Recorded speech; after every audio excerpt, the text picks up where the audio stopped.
मना जीवा पूर्वावी वासना हरी जना सवे भेटी न हो अंग संग तुटी ऐसे आवडते मना जीवा पूर्वावी वासना तुका म्हणे जिने भले संत संगष्टने ऐसे आवडते मना जीवा पूर्वावी वासना विठ्ठला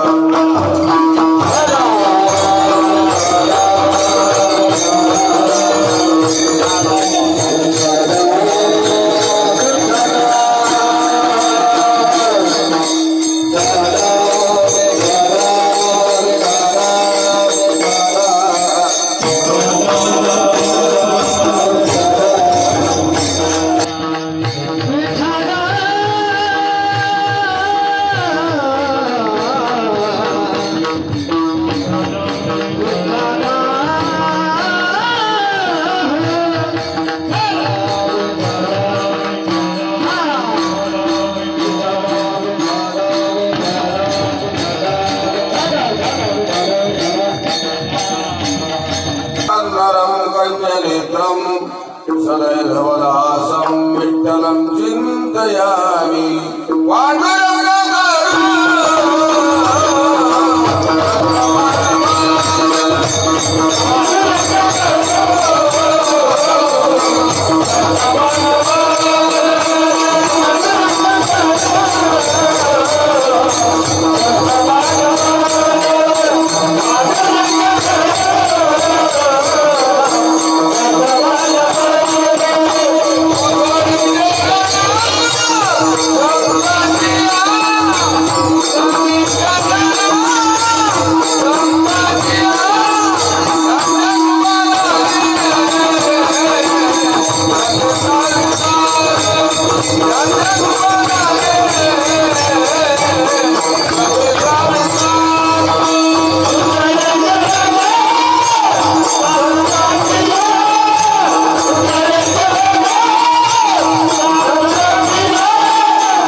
भाग्य होय उन्मेषासी ते नमस्कारोनी आता ओम नमो समर्थ सद्गुरु श्री गजानना वार नाही तव गुणा मनोनी मस्तक ठेवी तसे चरणा अजान बालक हा तुझा विठाला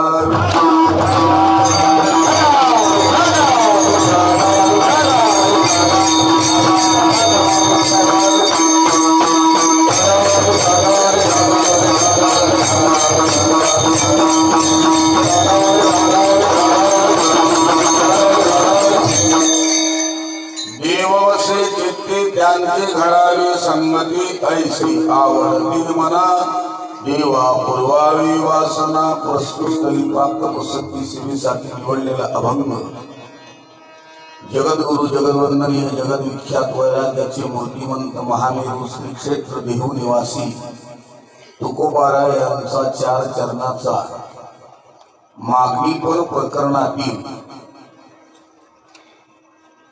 जगन्नियंत्या परमेश्वराकडे आपली वासना प्रगट करणारा मागणी प्रगट करणारा हा अभंग आहे. प्रतिवर्षानुरूप आपल्या या पुण्यसलीला नगरीमध्ये या पुण्यभूमीमध्ये संपन्न होणारा हा समर्थ सद्गुरु श्री गजानन महाराज प्रगट दिन सोहळा याही वर्षी मोठ्या थाटाने जोमाने नियमाने नीतीने गतीने स्थितीने आनंदात साजरा होत आहे. सर्व परिसरातील आणि परिसराच्या बाहेरील जी गजानन महाराजांची भक्त मंडळी आहे तन मन धनाने तुम्ही सहकार्य करता आणि ही कमिटी अर्थात ही मंडळ त्या पद्धतीने तुमच्या पदरामध्ये समर्थ सद्गुरु श्री गजानन महाराजांची सेवा टाकतात. सकाळी काकडा आहे, गीतापाठ आहे, प्रार्थना आहे, दुपारी कथा आहे, संध्याकाळी हरिपाठ आहे, रात्री कीर्तन आहे. असे गेली 6 दिवस पर्यंत तुम्ही सेवा करत आलात आणि आजचा 7वा दिवस उगवला.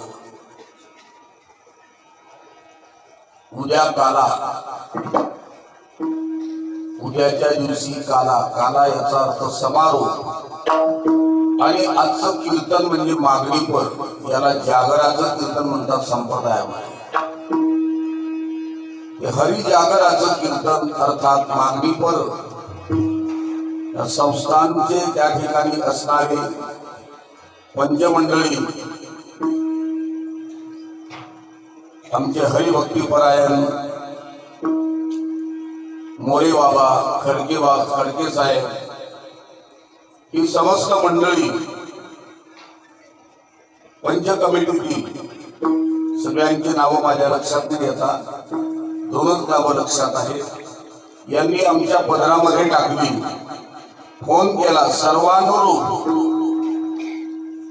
जसं मोरे बाबाचं आमच्या खडके साहेबाचं प्रेम आहे तसं या कमिटीमध्ये काम करणारे प्रत्येक व्यक्तीचं माझ्यावर प्रेम आहे आणि त्या प्रेमाने ही सेवा आमच्या पदरामध्ये टाकली. महाराज 7 तारीख लिहून घ्या. अगोदर फोन आला, मोरे बाबांचा तारीख द्यावी लागेल. तुला ठीक आहे. नंतर दोघंही बसले, बाकी सगळी पंच कमिटी बसली आणि त्यांनी ही सेवा पदरामध्ये टाकली. मागणीवर माझ्या म्हणजे आज मागणीपर दिवस आहे माझ्या डोक्यातही नव्हतं. आम्ही ही बीड जिल्ह्यातील गुणीजन मंडळी आहे, आमचे ढोलकदादा, मृदंगाचार्य, गायनाचार्य हे सगळे बसल्यानंतर मी विचारला प्रश्न की अभंग कोणते कोणते झाले. त्यांनी अभंग सांगितले. ते म्हटले महाराज आज जागर म्हणजे मागणीपर आहे आज. मग आमच्या डोक्यात आलं की आज मागणी आहे. आता ज्यांनी मागून चाल म्हटली, काय त्यांचं ना रघुनाथ महाराज, रघुनाथ महाराज म्हणले मग या याचे दान द्या का देवा, याचे दान द्या का देवा.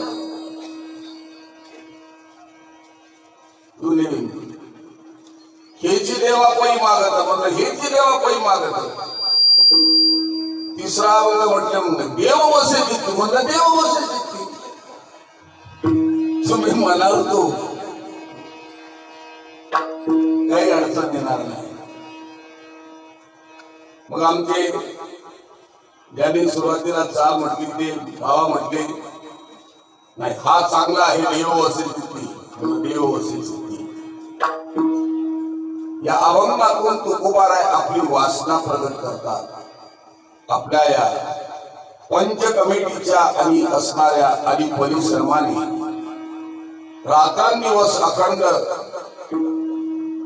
या कार्यासाठी ज्यांनी वाहून घेतलं सगळ्यांनी, आणि त्यामुळे हा कार्यक्रम भव्य दिव्य उज्ज्वल अशा प्रकारचा होतो. आणि तो कोणीतरी कार्यकारण भाव संबंध असल्याशिवाय हे उज्ज्वल कार्य होऊ शकत नाही. आणि आज आधुनिक तंत्रज्ञानाने विकसित झालेल्या कॉम्प्युटर जगामध्ये संस्काराची गरज आहे. आणि ते संस्कार कोणत्याही दुकानामध्ये मिळत नाही. कोणत्याही त्या ठिकाणी जिल्ह्याच्या ठिकाणी तुम्ही बुलढाणा गेले, अवघा महाराष्ट्र फिरले, पुणे मुंबई सांगली सातारा कोल्हापूर इकडे पार अकोला अमरावती नागपूर जळगाव खानदेश वगैरे वगैरे मराठवाडा बीड उस्मानाबाद आदी सगळं. परंतु असं याचं दुकान नाही संस्काराचं कुठं. हे पैसे दिले आणि आम्ही हे संस्कार विकत आणले. संस्कार करण्याचं केंद्र मानवी जीवनाला अंगीकृत करून मानवाला त्याच्या जीवनाची जीवनमूल्य कळून देण्याची ताकद आणि त्याच्या जीवनाला बदलण्याची ताकद फक्त एकच क्षेत्र आहे आणि तो आमचा वारकरी संप्रदाय आहे. तो वारकरी संप्रदाय आहे. इतर त्या क्षेत्रामध्ये परिस्थिती बदलेल. झोपडीमध्ये राहत होता, बंगल्यामध्ये राहील, विचार नाही बदल. विचार बदलण्याचं केंद्र म्हणजे हा नामसप्ताह. विचार बदलण्याचं केंद्र म्हणजे भागवत सप्ताह. विचार बदलण्याचं केंद्र म्हणजे रामायण. विचार बदलण्याचं केंद्र म्हणजे गजानन महाराजांचा हा प्रगट दिन सोहळा. प्रगट दिन सोहळा फार मोठी शक्ती आमच्या या विदर्भ नगरीमध्ये आहे.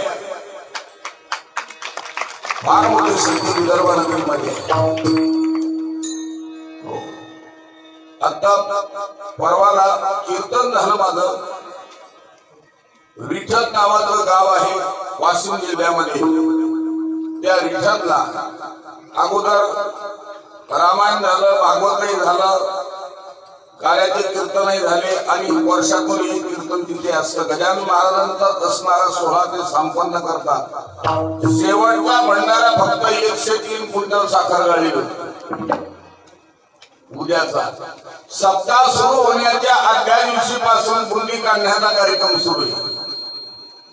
केवळ बुंदीच नसते, मग त्या पद्धतीने कीर्तनाचं आयोजन केलं जातं. गुणीजनांचं आयोजन केलं जातं.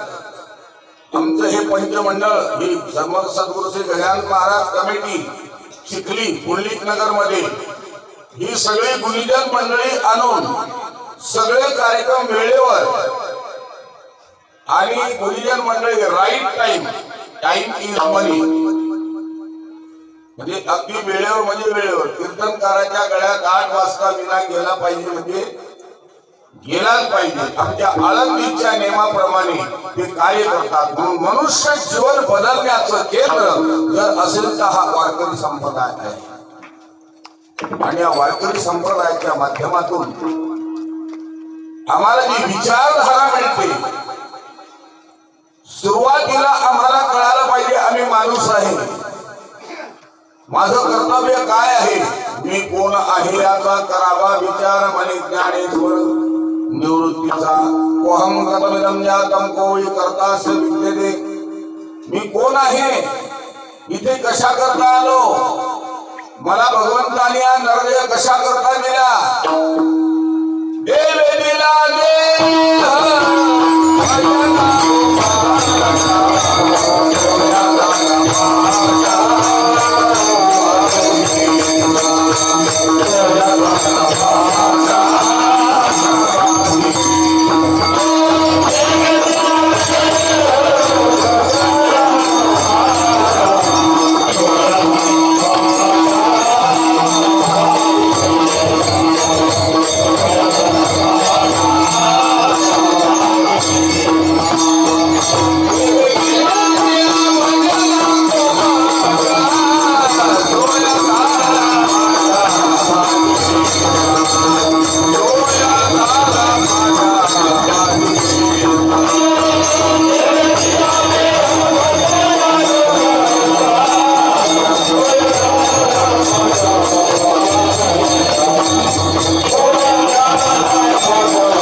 भजना करता देहा दिला. स्वामी विवेकानंद म्हणतात, नरदेह ही भोगाची जागा नसून ती भगवंताने प्रदान केलेली कर्तव्याची एक देणगी आहे.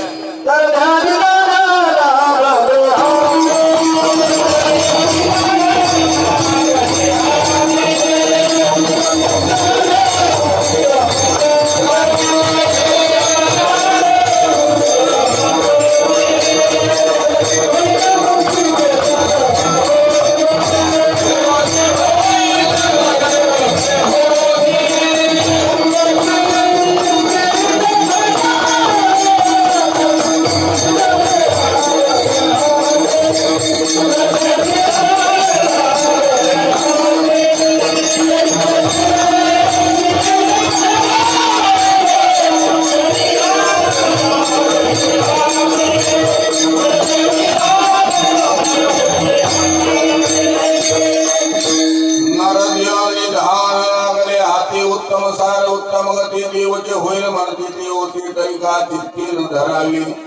हा ठेवा सापडलेला आहे आपल्या हातामध्ये. 83,99,999 योनीमध्ये जीव हा दुःख भोगत आला. जीव म्हणजे प्रत्येक मानव प्राणी.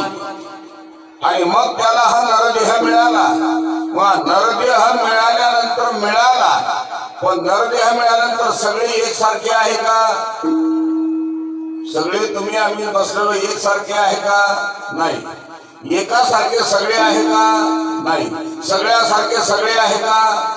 नाही. मग भिन्नता आहे, वैचित्र्य जागरे पुरतात, वेगळे वेगळे. मग जसे प्रत्येकाचा देह वेगळा, प्रत्येकाचा देह वेगळा, तसं प्रत्येकाचं अंतःकरण वेगळं का एकच? वेगळं. प्रत्येकाचं अंतःकरण एक नाही, वेगळं आहे, वेगळं आहे. प्रत्येकाचं मन सारखं आहे का? जे अंतःकरण चतुष्टय आहे, मन बुद्धी चित्त आणि अहंकार, हे अंतःकरण चतुष्टय सगळ्यांचं एक आहे का? सगळ्यांचे मन सारखे आहे का? सगळ्यांचं अंतःकरण सारखं आहे का? सगळ्यांची बुद्धी सारखी आहे का? सगळ्याचा अहंकार सारखा आहे का? नाही. मग वेगळा वेगळा आहे. बरोबर. जसं हे अंतःकरण चतुष्टय वेगळं वेगळं आहे, तसं प्रत्येकाची वासना जी आहे ती सारखी आहे का? प्रत्येकाची आवड सारखी आहे का? एकाला एक आवडत नाही, एकाला सगळं आवडत नाही, सगळं सगळ्याला आवडत नाही, सगळ्याला एक आवडत नाही. एकाला एक आवडत नाही, एकाला सगळं आवडत नाही, सगळ्याला सगळं आवडत नाही, सगळ्याला एक आवडत नाही. भिन्नता आहे. कुणाला साखर आवडत असेल, कुणाला तिखट आवडत असेल, कुणाला आंबट आवडत असेल, कुणाला खारट आवडत असेल. काही माणसं त्या ठिकाणी त्या खाण्याच्या बाबतीमध्ये इतकं अवघड आहे महाराज. एवढं तिखट खातात, एवढं तिखट खातात, एवढं तिखट खातात. अरे बापरे. काही माणसं इतकं गरम खातात, इतकं गरम खातात. चहा आहे ना, चहा गरम जर आणला तर आपल्याला पिण्याला वेळ लागतो, त्याचा कप तवाच रिकामा होतो. अहो झाला इतका गरम चहा पितात. माऊली तर म्हणतात, काय सांगा त्याच्या तोंडातली वाफ जी आहे ना, वात लागल वात, इतकं गरम. प्रत्येकाची म्हणजे आवड सांगतो मी तुम्हाला, कोणाला काय आवडेल काही सांगता येत नाही. जीवाची आवड, देवाची आवड आणि संतांची आवड. जीवाला काय आवडेल काही सांगता येत नाही. जीव हा बेफाम त्या ठिकाणी झालेला प्राणी आहे. अलीकडे परमार्थ किती टक्के लोकांना आवडतो कॅल्क्युलेशन करा म्हणजे तुमच्या लक्षामध्ये येईल. परमार्थ नाही आवडत. देव किती लोकांना आवडतो. देव म्हणणं काहीची तळपाय ते आगत मस्तकात जाते. देव, धर्म, नीती, सदाचार, देवधर्म सांगे पडिले सकळ, विषयी गोंधळ गाजतसी. त्याला काही नाही, विषय फक्त विषयाधीन झालेला हा जीव, त्याला देव आवडतच नाही. मला संसारामध्ये संसार टाकून द्या असं कोणत्याही शास्त्रामध्ये टाकलं नाही, म्हणजे सांगितलं नाही. परंतु आम्ही संसाराला प्रिय समजलं आणि देवाला गौण समजलं. देवाला गौण समजलं. नरदेह देत असताना भगवंताने ज्यावेळेला ही सृष्टी निर्माण केली, एकी केली खेचरे, एकी केली गुचरे, जळजरी अनेकी सृष्टी केली नाथ भागवतामध्ये. हे सगळं भगवंताने निर्माण केलं. पण ऐशा देखून सृष्टीत सुख नको दे की भगवंता अशी सृष्टी पाहून देवाला आनंद वाटला नाही आणि मग मोठ्या आदराने हा मानव देह निर्माण केला. आणि याच्यामध्ये सगळ्या प्रकारे आणि अशा आणि सगळ्या सुविधा निर्माण केल्या. पायाच्या ठिकाणी पाय, हाताच्या ठिकाणी हात आहे, डोळ्याच्या ठिकाणी डोळे आहे, नाकाच्या ठिकाणी नाक आहे, कानाच्या ठिकाणी कान आहे, सगळं व्यवस्थित आहे. विचार करा, जर आपलं तोंड इथं असतं, नाक इकडून असतं तर, तोंड इथं आहे आणि नाक पाठीमाग आहे. तुम्ही घास घेतला, विटलेलं त्या ठिकाणी अशा प्रकारचं अन्न आहे, शिळी भाजी आहे, विटलेली आहे, आंबट झालेली आहे, वास यायला लागलेला आहे. आणि मग आपल्याला काय करावं असतं, अगोदर इकडं ये वास, तसं नाही. पुढं आल्यावर खराब झालं ते सगळं. डोळे डोळ्याच्या जागेवर आहे. निधान का म्हटलं याला, नरदेहाला निधान म्हणजे ठेवा. नरदेह निधान लागले, हा ठेवा सापडलेला आहे. हा एवढा मोठा ठेवा सापडला असताना मनुष्य हा वाईट का वागतो? ही त्याची वासना आहे, वासना. आणि वासना जर आमच्या जीवनामध्ये वाईट असली तर त्याचा परिणाम काय होतो? पुन्हा 83,99,999 योनीमध्ये परत जावं लागेल. इथं बसलेला हा जनसमुदाय समर्थ सद्गुरू श्री गजानन महाराजांच्या कृपेने तुम्ही सगळे साधक आहात. तुमच्या अंतःकरणामध्ये जी वासना आहे ही सद्वासना आहे, वाईट वासना नाही. आणि जर वाईट वासना निर्माण झाली तर मी माझ्या पदार्थ बोलत नाही. जन्म घेणे लागी वासनेच्या संगी, वासनेच्या सोबत जन्म घ्यावा लागतो. आपल्या वारकरी संप्रदायातील उत्तम असणारं उदाहरण म्हणजे आमच्या आणि त्या ठिकाणी रोहिदास महाराजांचं. रोहिदास महाराज मागच्या जन्मामध्ये फार मोठे योगी होते, योगी. आणि योगी असताना ज्या वेळेला त्यांचं त्या ठिकाणी शरीर हे वृद्धत्व आलं शरीराला आणि ते झोपले. झोपल्यानंतर त्यांचा एक शिष्य आला. शिष्याने त्या ठिकाणी पायामध्ये राजस्थानी बूट, अगदी लाल रंगाचा, त्याला त्या ठिकाणी आकडा असणारा, पाठीमागून अगदी त्याला मस्त शेपूट असलेला, चम चम चम करणारा आणि राजस्थानी बूट पायामध्ये घालून तो आला. आणि आल्यानंतर महाराज महाराजांना बाहेरचं दिसत होतं अशी झोपण्याची व्यवस्था केली होती त्या योगीराज महाराजांना. आला बाळा? हो आलो. महाराज कसे आहे? तब्येत बरी आहे रे, आता वयस्कर झालो मी. तेव्हा महाराजांचं लक्ष त्या बुटाकडे गेलं. बूट कोणाचा आहे रे? तो म्हणे माझाच आहे महाराज. आता 4 दिवस झाले राजस्थानहून आणला. तुम्हाला आवडला महाराज? हो रे मला आवडला. बूट दे तेवढा. तो बूट घेतला आणि समोर खिडकी होती त्या खिडकीमध्ये वर असा ठेवला. परंतु त्यांचं शरीर हे क्षीण होत गेलं. पण त्यांची एक शिष्या म्हणजे म्हातारी बाई, ती म्हणे महाराज जडभरत राजाचं उदाहरण तुमच्या समोर नाही का? जडभरत राजा हरणी गर्भा गेला, गाला तो घातला वासनेने. तो जडभरताचं उदाहरण लक्षात ठेवायला का बरं त्या जोड्यामध्ये तुमचं लक्ष का जाऊ देता? नाही म्हटले मला तो जोडा न घालतात माझा देह या ठिकाणी पडतो की काय असं वाटायला लागलं. महाराज जोड्याचं चिंतन नका करू, भगवंताचं चिंतन करा. तुमच्या अंतःकरणात अंते मती सागती. शेवटच्या वेळेला जी मती निर्माण होते त्यावेळेला त्या ठिकाणी माणसाला त्याच प्रकारे जन्म घ्यावा लागतो. महाराज हे तुम्हीच आम्हाला शिकवलं. महाराजांचा अंतकाल झाला. अंतकाल झाल्यानंतर योग भ्रष्टोभिजायती. योगी पुरुष हा परत जन्म घेतो.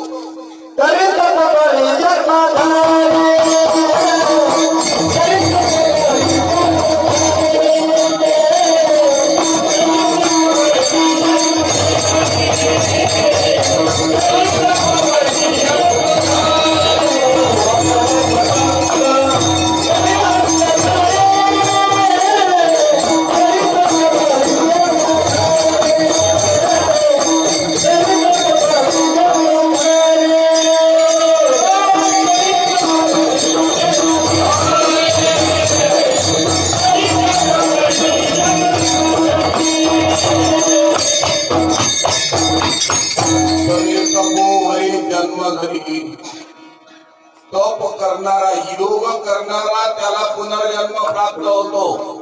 आणि त्या योगीराज महाराजांना एका चर्मकार घराण्यामध्ये जन्म घ्यावा लागला. पण ज्यावेळेला त्यांनी डोळे उघडून पाहिले, पहिला काळ होता तो रोहिदास महाराजांचा काळ. त्यावेळेला ते असणारा मोठं खापराचं भांड, त्याच्यामध्ये कातडी भिजू घातलेले, एका बाजूला ती गाय कापण्यात आली, दुसऱ्या बाजूला ते वासरू मेलेलं. हे सगळं पाहिलं सगळं. आणि दुर्गंध आणि असणारा ज्या वेळेला आला त्यावेळेला त्यांनी आईला स्तनपान करायला नाकारलं. आपल्याला स्तनपान करायचं म्हटलं जीव सोडून द्यायचा. मग लोकांनी त्या ठिकाणी सांगितलं का अमुक माणसाच्या घरी बाळ जन्माला आलं पण ते आणि आईचं स्तनपान करत नाही. याला सांग त्याला सांग त्याला सांग. वैद्य आले, वाले आले, डॉक्टर आले, सगळं झालं परंतु ते स्तनपान काही करेना. काय करावं? काय आजार असावा? पोट पाहिलं, पोटातलं आलं का? स्तनपानच केल्यानंतर पोटातलं येईल कसं? कावीळ झाला का? पोटात काही गाठ आहे का? आहे काय नेमकं? तेवढ्यात ही म्हातारी त्याच गावातली होती. महाराजांची मागच्या जन्माची शिष्याची जिवंत होती.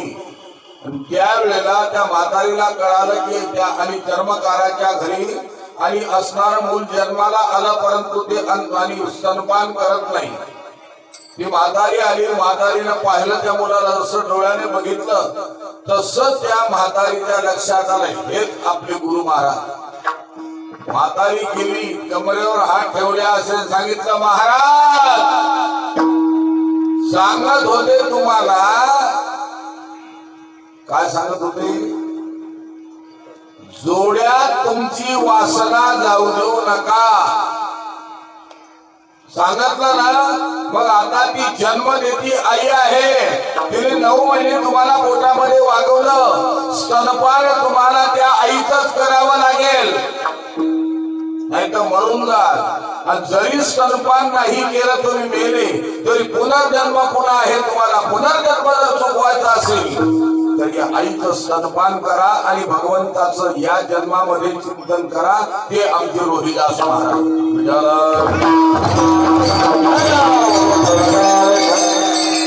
जन्म घ्यावा लागतो महाराज परत. भागवताचं उदाहरण तुम्ही भागवत ऐकतात. जड भरत राजा हरणी गर्भा गेला, हरणीच्या गर्भाला गेला तो घातला वास आलेली. हो, वासना ओढाळ गाय गड्यानो, वासना ओढाळ गाय. वासना ही फार ओढाळ आहे. आमच्या जीवनामध्ये प्रत्येकाची वासना काय काय आहे पहा ना. हो, आता रस्त्यानं काही जे पडतात का नाही बिनसूत, तुमच्या चिखलीत नसतील बहुतेक. अहो, खेड्याहून येतात आणि इथं पडतात, उचलून न्यावं लागतात काही काही. त्यांना जर विचारलं त्या ठिकाणी तर याचं उत्तर काय? वासना. नको ते खाणारे, वासना. मांसाहार हा मनुष्याचा आहार नाही. हा सगळ्यात महत्वाचा मुद्दा लक्षात ठेवा. मनुष्याचा आहार नाही. मनुष्याचा आहार काय आहे? तुम्ही थोडस बारीक सूक्ष्म चिंतन केलं म्हणजे तुमच्या लक्षामध्ये येईल. तुम्ही काय करा, गाढव. कोण? गाढव. 4 पायाचं त्या गाढवाला तुम्ही 8 दिवस उपाशी ठेवा आणि 8 दिवस उपाशी ठेवल्यानंतर त्याच्या पुढे कोंबडं कापून टाका, खात नाही. कोण? गाढव. बैलाला तुम्ही 10 दिवस उपाशी ठेवा, त्याच्या पुढे टाका तुम्ही मांस, खात नाही. कोण? बैल. बैलाला कळतं आपण काय खावं, गाढवाला कळतं आपण काय खावं, डुकराला कळतं आपण काय प्यावं. डुक्कर एवढ्या खाली बसणारा प्राणी, पण जर त्याला तुम्ही 10 दिवस कोंडून ठेवलं आणि एका पातेल्यामध्ये किंवा एखाद्या टोपल्यामध्ये जर 4-5 लिटर दारू टाकली, त्याला जर प्यायला लावली, पेत नाही ते. कोण? डुक्कर. आता आपली वासना कुठं झाली आणि त्यामुळे काय होऊ लागलं? चोरी, मारी, व्यभिचारी, डाका. हे प्रकरण कशामुळे वाढलं? आमचा संप्रदाय हा कशा करताय? मानवी जीवनाची उत्क्रांती ज्या असणाऱ्या सुविद्य विचाराने होईल आणि मनुष्य हा माणसासारखा जगेल, हे विचार जिथं प्रदान केले जातात ते हा आमचा वारकरी संप्रदाय आणि असणारा हा नामसप्ताह त्याच्या करता आहे. आणि मग माणसं हे का करतात? ही वासना आहे, त्याची वासना. हो, ही वासना आहे. काय? ही वासना आहे. मग आता ही जीवाची वासना. आता जीवाला काय काय आवडतं तुमच्या लक्षामध्ये आलं?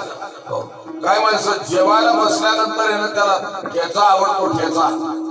ठेचा. हो, जेवायला बसलो ठेचा आला हो एकदा. हो, ही वासना आहे.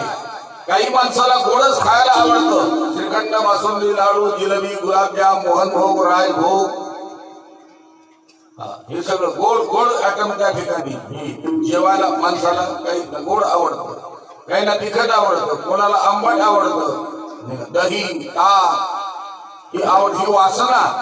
तसं या वासनेने वासना असावी पण सद्वासना. वाईट वासना, सद्वासना.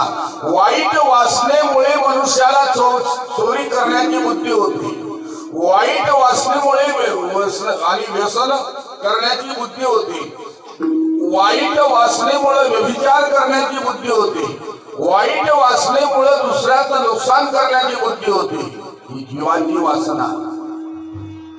आता देवाची वासना. देवाला सुद्धा वासना आहे. देवाला वासना आहे. हो, काय आवडतं तुमच्या देवाला? आवडे देवाला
सांगितली आता देवाची आवड. देवाला काय आवडतं ते ऐका. आवड आहे देवाशी.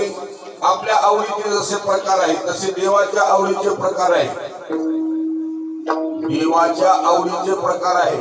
पण आपल्याला जे आवडतं त्यांना आपण आवडतो का याचा विचार जीवाने केला पाहिजे. एका माणसाने चहा करता म्हणजे गेलो कीर्तनाला गेलो चला महाराज चहा घ्या, चला दूध घ्या, चला. माझी रामकथा होती म्हणजे रामायणाची कथा होती. म्हणजे रामायणाची कथा असताना ते म्हटले महाराज आमच्याकडे दूध घेण्याकरता चहा घेण्याकरता या तुम्ही म्हणाल ते. म्हणून ठीक आहे गेलो आलो. गेल्यानंतर त्याच्या घरात चारी बाजूला सगळे सिनेमातल्या माणसाचे चित्र लावले होते. नट नट्या.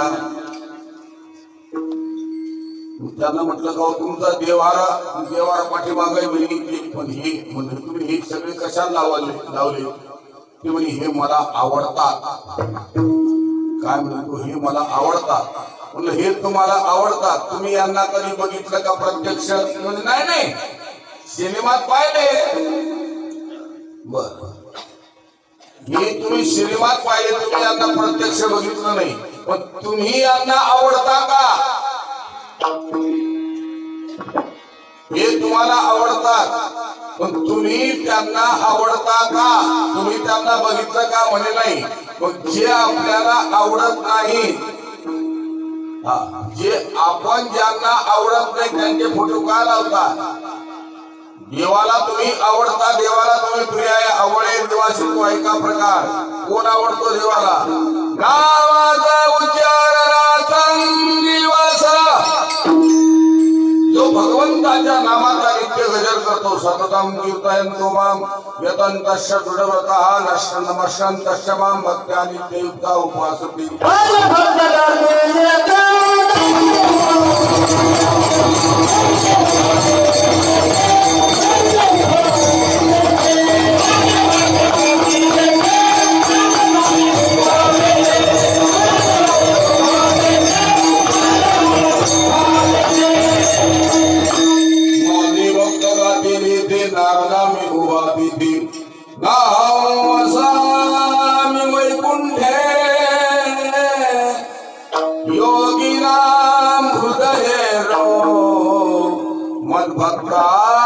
यत्र गायन्ति तत्र तिष्ठामि नारद. माझे भक्त तिथे जातात. ऐसा अखंड भजन करी. एक अखंड पुढचं नाही घ्यायचं फक्त एवढं अखंड भजन आहे. हो जागृती स्वप्नी सुषुप्ती नाठवी पाहता रूप आनंद साठवी. या भक्ताच्या अंतःकरणामध्ये देवाची म्हणजे देवाला काय आवडतं.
तुझे चिंता त्याशी सर्व आहे. तुम्ही भगवंताचं नाम आवडीने घ्या.